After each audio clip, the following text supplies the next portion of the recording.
What we have is a hybrid technology between solar thermal in its loosest sense and water-to-water heat pump. What we recognized quite early on in the development of this technology is that renewables don't work well without storage, so we've got a larger element of energy storage built into the system as well. Primary collector for energy is our roofing system. It's a fluid-filled roofing product in its own right, and it is the energy source. It's designed to operate to deliver the energy required by the system at midnight, mid-January, when the least energy is available. What differentiates this technology from any other heat pump technology on the marketplace is that we have disconnected the operation of the heat pump from the demand of the building. The heat pump has no idea that there's a building involved. It can only see a thermal store.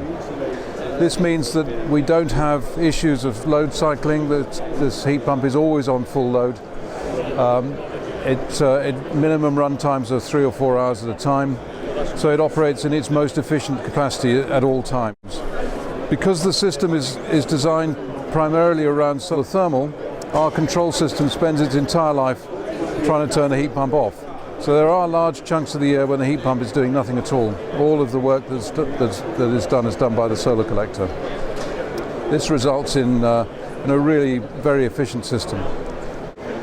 We've become specialists in micro-district systems because one of these systems is capable of delivering up to 180 kilowatt hours a day in the worst of weather conditions, and this is more than one dwelling needs in most cases. Because one of these systems is capable of delivering up to 180 kilowatt hours a day in the worst of weather conditions, and this is more than one dwelling needs in most cases.